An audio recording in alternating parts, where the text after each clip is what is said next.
Christopher Jackson, PhD, DOM, Florida, and we are continuing a series. The last couple of weeks, if you were listening in, we did podcasts because of the holidays, but now we're back and we're back on track. So we've been doing a series on anti-aging, and essentially my view on it, or sort of a take on it, is that aging is actually an unresolved disease. Okay, so basically we've become accustomed to aging, and we use aging as an excuse for a lot of things as well. And I hear this a lot. You know, people say, well, I'm just getting old, or something like that, when they have an issue, a physical issue. Now, you know, if you think about it, if it were just age, the reason for, say, arthritis, or the reason for high blood pressure, or the reason for whatever the syndrome may be, then it would be directly tied. In other words, you can see a cause-effect relationship. And in actuality, each of us exhibits these things we associate with aging in a different combination. So no one of us ages, as we call it, the same. You know, we all have our unique signature in terms of aging. We age differently, and we all have different issues related to aging. So aging is, you know, I mean, you could say aging is a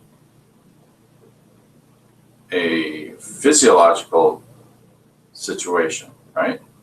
So if it's a physiological situation, if we address the root cause, then we can reverse that physiological situation 90% of the time, right? I mean, most of the time.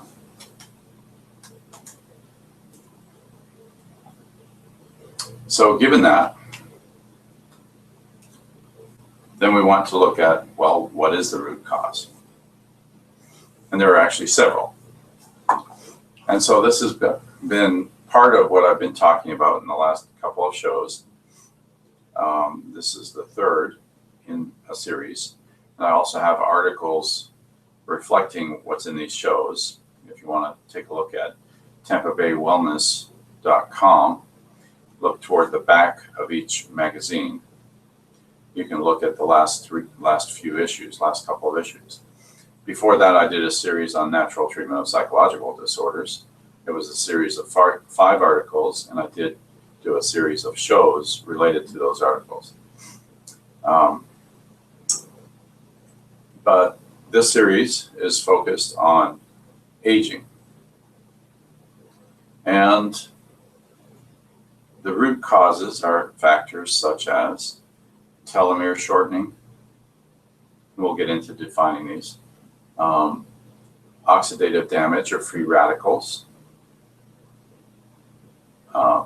Debris that builds up in cells because they're not properly detoxed or not properly cleaned out. Also, the looseness of fit of DNA, making DNA more exposed to the possibilities of transcription or changing things inside their polymorphisms, etc. So those are I threw some technical terms in there. We'll just get into some of the basics and try and build it. So let's review a little bit. So telomeres, what are telomeres? Well, telomeres are essentially base material, or we call them tails at times, the tail of the DNA. Well, what is the DNA? Well, those of you who are not familiar with DNA, which most people I think are nowadays, because we hear about things like DNA testing and so on. But DNA is a sequence. It's basically your genetic code. And it's built into your chromosomes inside your cells, inside the nuclei of your cells. And so as cells reproduce, they're using up more and more of this base material at the tail of the DNA, known as telomeres. The base material is the telomere.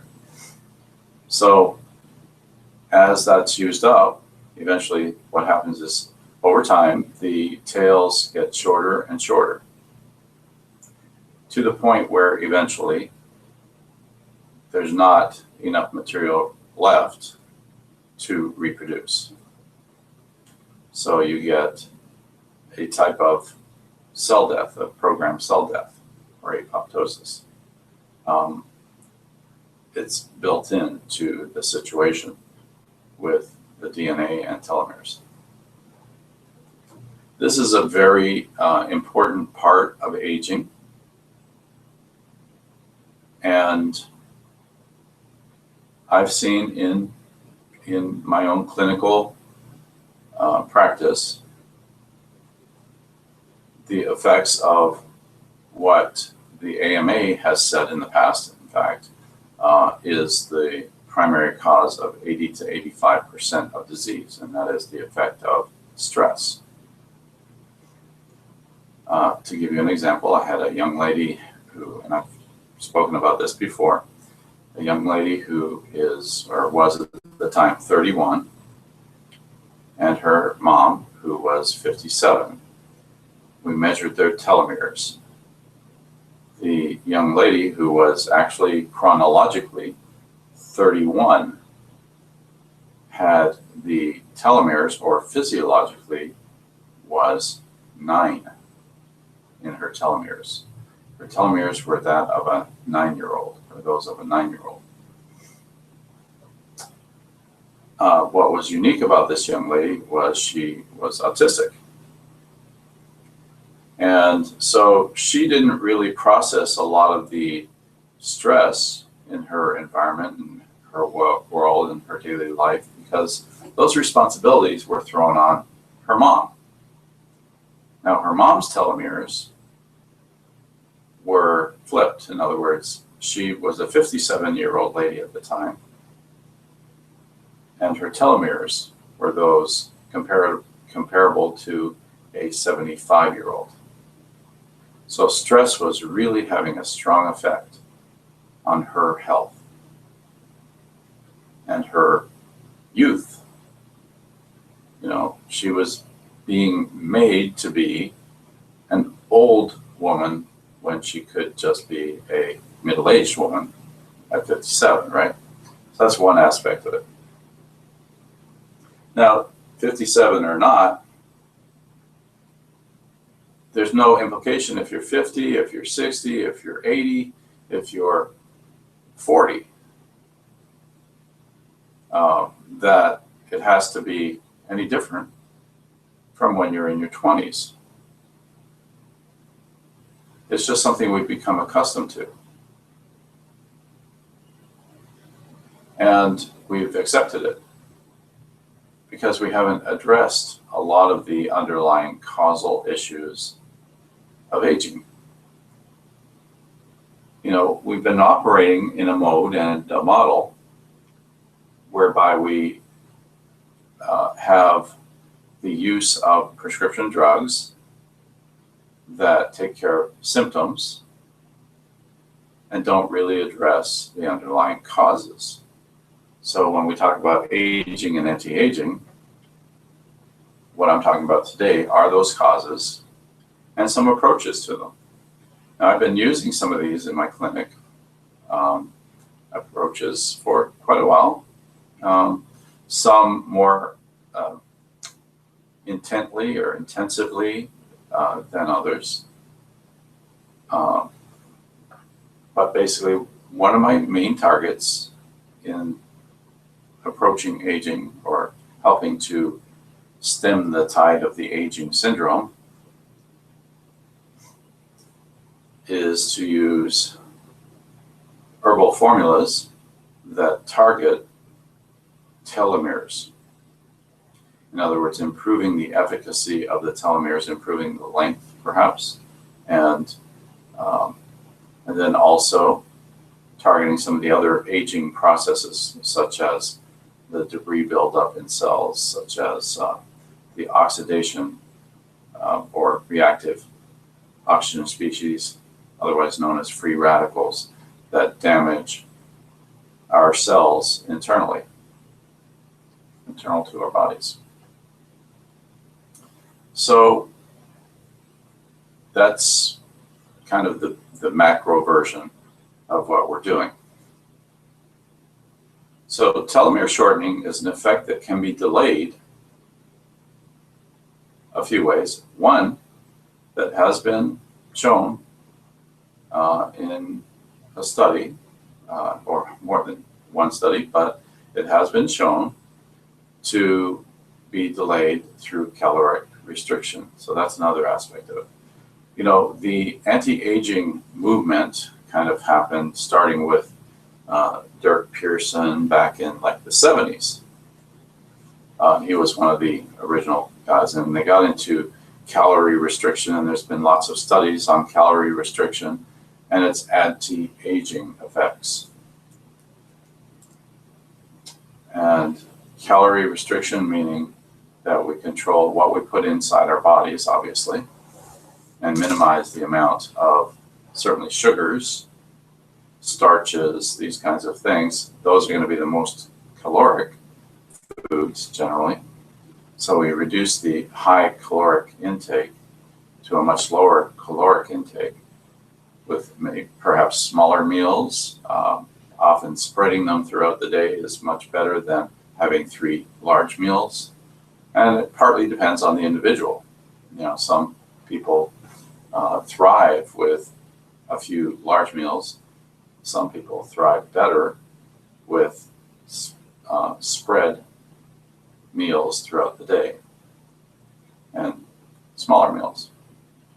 But generally speaking, in terms of aging and anti-aging effects, the caloric restriction and minimization of calories in general is an approach that is very helpful to actually, according to the studies, elongate lifespan, okay, and shorten, delay the shortening, of telomeres.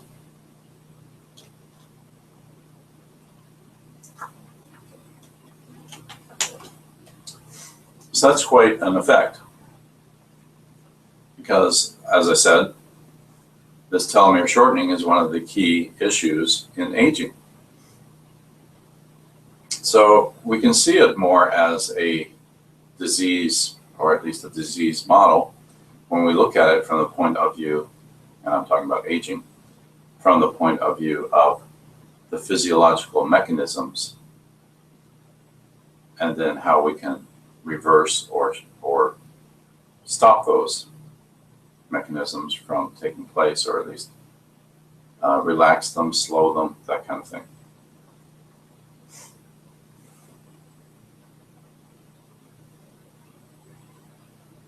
All right, so it's also been shown that telomeres not only can be, telomere shortening can be delayed, thereby lengthening lifespan, but also that telomeres can be lengthened, particularly when they are already critically short, like when they're on the verge of causing cell death because they're so short. It has been shown that they can be lengthened at that point in time.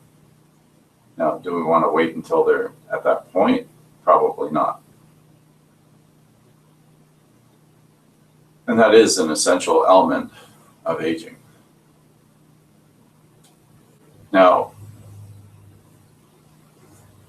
in traditional Chinese medicine, there is a particular herb that has been a big player for a lot of reasons, but including that it boosts immune response. It increases your own endogenous interferon production. So for those who may be treated conventionally with interferon, like if they have hepatitis C, etc., then another option may be to use the known as a Chinese herb, Huang Qi is the name in Chinese, but it is widely used in naturopathic medicine as well as Chinese medicine, and that herb is astragalus. And there have been formulas derived from astragalus, and the main component, typically they label it as TA65. So if you want to look that one up, that could be helpful for you. I use a broad range. I don't just focus on telomeres, and there are a lot of formulas that do far more than just focusing on telomeres. So that's more what I invoke, but that is one approach to address directly the telomere shortening effect and work on stemming that and potentially reversing it. And essentially, in a comparative way, that makes one younger. You know, your body is working with cells that are more functional. Now, of course, one of the issues that I've been discussing as well has been related to Alzheimer's. And that is one of the aspects of aging that a lot of people fear is becoming, becoming very negatively influenced in terms of memory, losing one's memories, losing one's memory of family members even, specifically. You know, some of the things that are kind of scary, you know, to think about it. And it's a pretty lost condition. And I've seen family members go through this. I've seen a lot of people go through this, and I have seen patients and help them in terms of their functionality.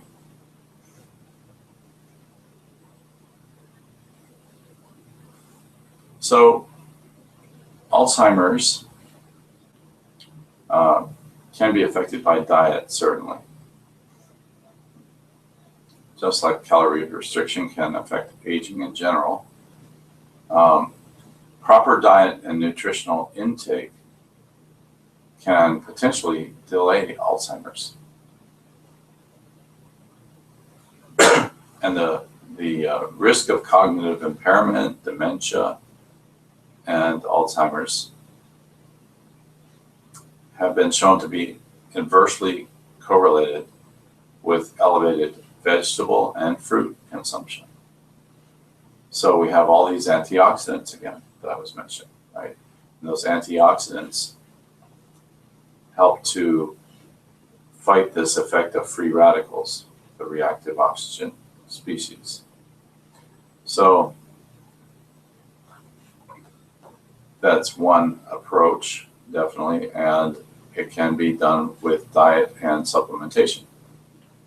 So specifically, the level of vegetable and fruit consumption did influence, in these studies, the effects of Alzheimer's, cognitive impairment, dementia, and so on.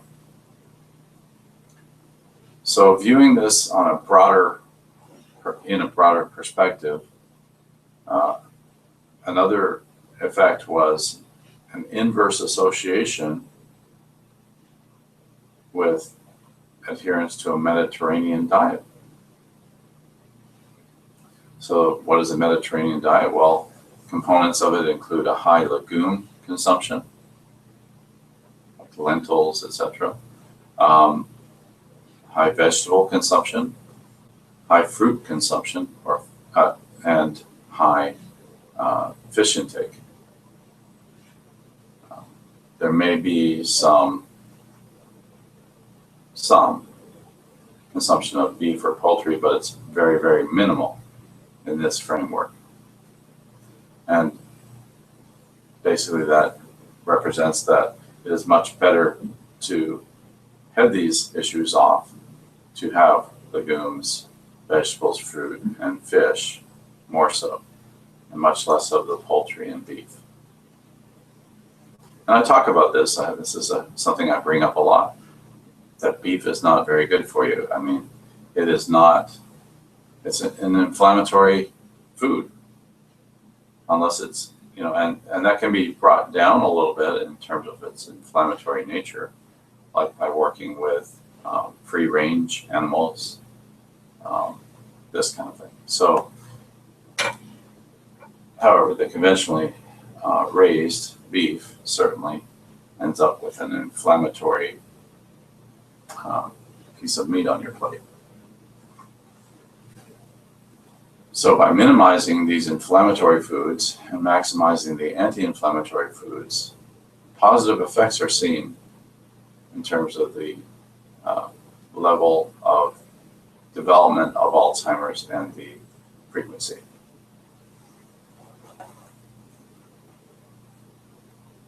All right, so beyond that, vitamins and minerals, I mentioned supplementation, may help to reduce the effects of aging.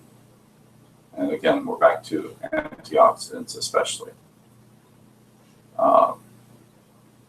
Antioxidants are naturally occurring vitamins and minerals. And aside from that, they donate electrons. Okay? So with oxidation or reactive oxygen species or free radicals, what happens is there is a transfer of ions, or a transfer of electrons actually, creating ions. So you ionize the areas where there has been exposure to these oxidative reactions. So they help to repair oxidative damage, and that oxidative damage contributes to the aging process, what we know as the aging process. Antioxidants specifically donate electrons in that process, and that's why they're so valuable when dealing with free radical damage that pulls off electrons off of the molecules in your body. So when we look at that, there are some specific antioxidant vitamins that are well known, like vitamin C and vitamin E. Now there's also vitamins A, selenium, and others. But when we look at vitamin C, when it is combined with vitamin E, cognitive function can be improved. And that's due to effective repair of fatty membranes in the vascular cells, for one. And this then reduces the level of inflammation throughout the body, and particularly the brain in this context. So additionally, dementia may be delayed through the kinds of extracurricular activities that include physical, social, and mental components. It's another aspect. So physical activity is important. Social activity is important. You see, keeping active mentally as well as verbally as well as physically is very important. Some degree of neuroprotection exists with vitamin E supplementation. It is neuroprotective. And the combination of vitamin C and E adds to this effect. Very much so. And these are very powerful antioxidants.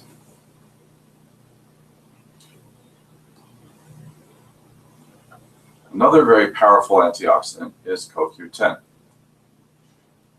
CoQ10 has been shown to assist with longevity by helping to prevent and treat disorders related to age. Again, specifics relate to the individual. It's not a one-size-fits-all kind of description here. Aging is not the same in everybody.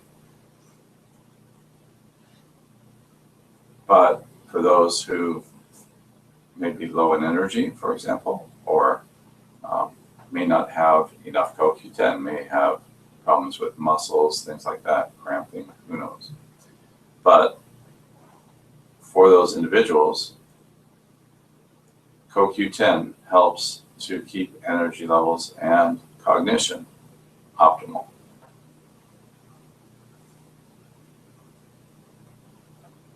Okay. Now there's another term for CoQ10, and that's a more specific variation on CoQ10, which is ubiquinol. And ubiquinol is very effective, very active form of CoQ10. Alpha-lipoic acid is another possibility, along with acetyl L-carnitine.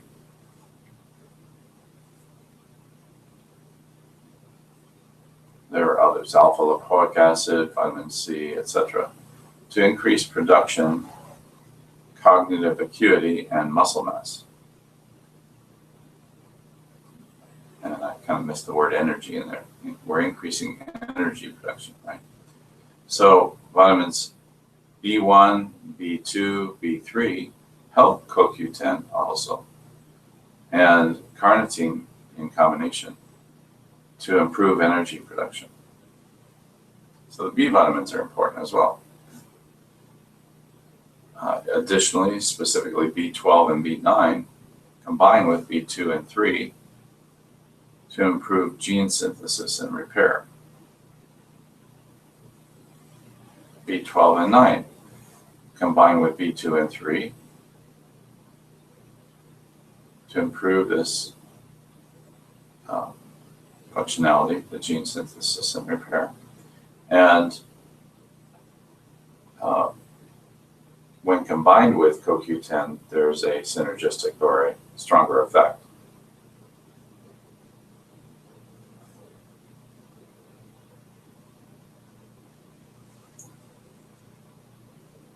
There are other substances of importance in this pursuit. For example, back on Alzheimer's, the biochemical mechanisms of these treatments help to reduce the effects of Alzheimer's and improve cognition.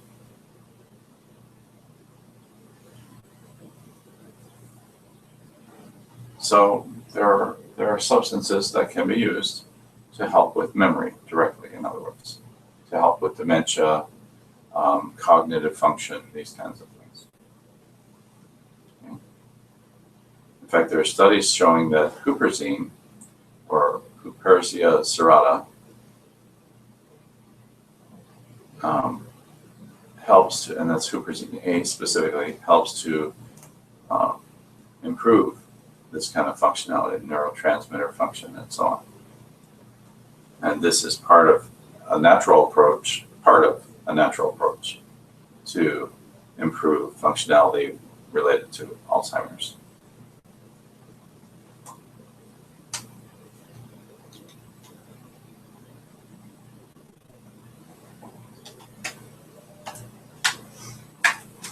Now, if you think about the molecule that we're trying to target there, with thought processes, the neurotransmitters, okay? There are several of them, but one of the specific ones to target for cognitive function and memory is a specific neurotransmitter called acetylcholine. And in acetylcholine, if you look at the chemical name there, you have the acetyl radical and you have choline. So choline is a B vitamin. So we can combine these substances to give us what we need to create the neurotransmitters, as well as the other techniques that I've been discussing in addressing these issues.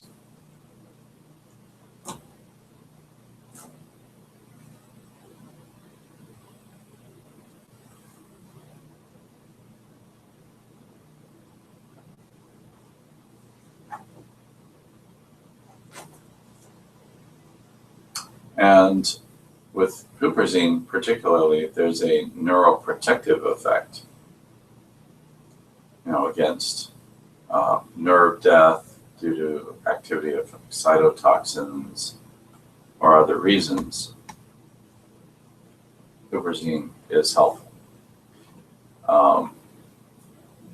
One of the reasons that huperzine is helpful is that it's an acetylcholinesterase inhibitor. So what is that big word? Well, acetyl is the radical we talked about. Choline is the B vitamin. When you combine them as acetylcholine, that's the neurotransmitter. The esterase, so acetylcholinesterase, is an enzyme. That enzyme eats up the acetylcholine. Why does it eat it up? Well, when your neurotransmitters are firing and when your nerves are firing, your synapses, the acetylcholine is coming from those synapses. It's part of the neurotransmission or the communication. And what happens is a lot of it shoots out, it's used up, and then whatever's left over, the way the body functions is to break it down. In other words, the acetylcholine esterase enzyme eats up the acetylcholine that's left over rather than allowing it to keep available to be used in cognition and memory. So that's basically how it works. All right.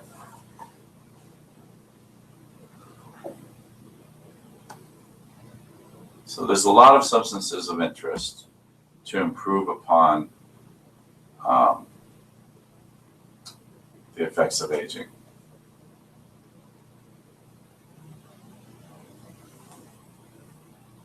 Another very potent antioxidant is resveratrol.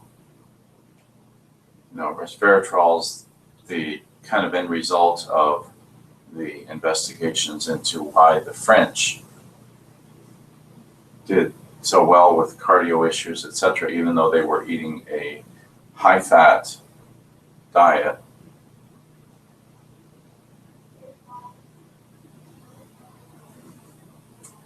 Resveratrol triggers the protective silent information regulator T1. It's a specific gene that is used, and by doing this, prevents apoptosis through protein deacetylation.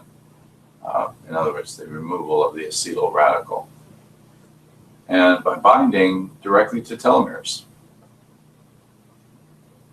So resveratrol directly addresses telomere activity to a certain extent and the health of the telomeres. Resveratrol also has some other useful traits in regard to Alzheimer's, which has been known as diabetes mellitus 3, or 2.5.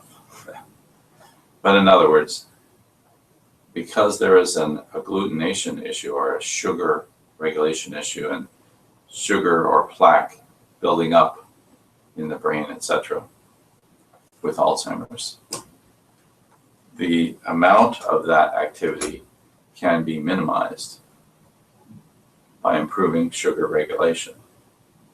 And resveratrol has that trait, and many other herbs do as well. So resveratrol could be considered to protect against diabetes and the effects of diabetes, or the sequela to diabetes. Another very effective and important herb in this realm is cat's claw. Okay, the Latin for that is Uncaria tomentosa. Cat's claw is a very well-studied herb with antioxidant and tumor effects, including apoptosis, and helps to also with DNA repair.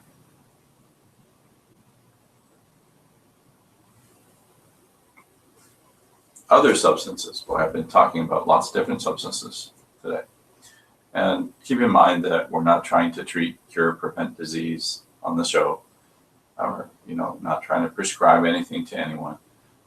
We're talking about the effects of these substances and how they may affect health and specifically aging processes. So other substances such as proanthocyanidins, aside from resveratrol, which is kind of lumped into that, and curcuminoids. Curcumin is an extract found in turmeric. So a decent level of curcuminoids, or the extract of that, help to reduce inflammation and reduce vascularization.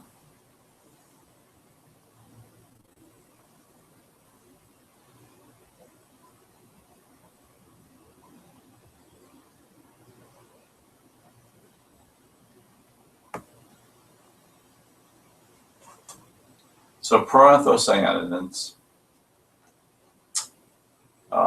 we should get into those a little bit. So we have several types.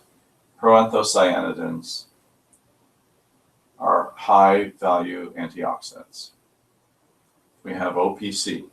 This is a sort of a formulated version, but some refer to it as straight pycnogenol.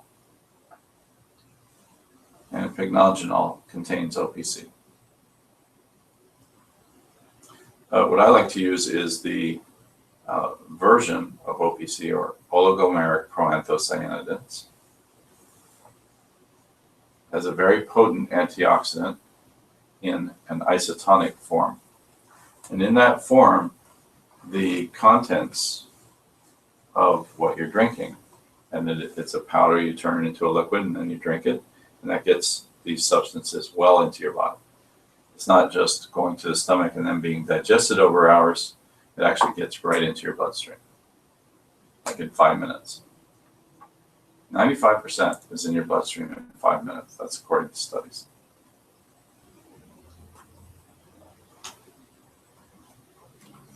And if you'd like to take a look at that, you can take a look at the website, aptw.net, and find on there that you can order under Nutrimetrics. You can search for OPC and find it in there and start taking it, because it is a wonderful antioxidant, very, very powerful and potent, helpful very much with aging, vascular disorders, many other, sugar regulation, and many other things.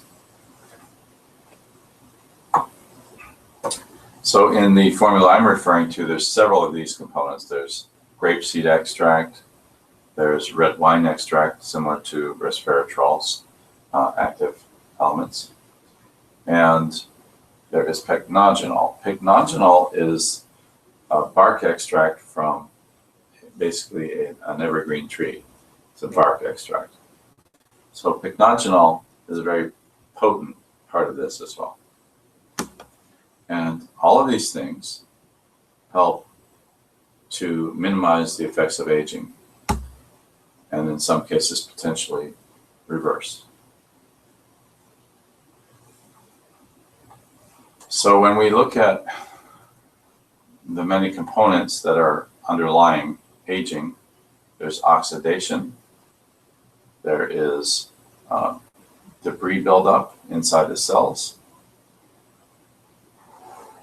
inflammatory conditions in general can contribute to aging, And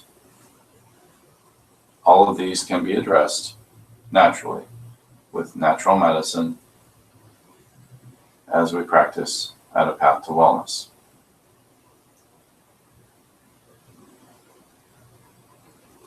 And again, I'm going to mention that if you would like to see more on these subjects, or you couldn't take notes quickly enough, or whatever the case may be, you can take a look at tampabaywellness.com. It's an online magazine as well as print form.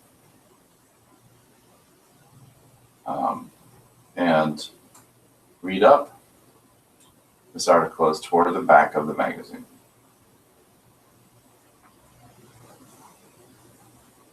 All right, so hopefully we've discussed several issues and approaches to improving aging response. And we can take a look further by referencing the magazine site, as I mentioned, tampabaywellness.com. You can take a look at our Path to Wellness website if you like, aptw.net. We do post articles on the site directly. And if you'd like to get in touch with us or go on your own explorative journey of anti-aging naturally, give us a call at 727-329-9637. And we'll set up a time to talk and see what we can do for you. So you're listening to A Path to Wellness on rhinoonair.com, WSPF Digital Broadcasting, and you're also listening to us on Fab Radio International on Fridays. And we look forward to exploring more of these issues and helping people learn ways of getting younger, healthier, and happier.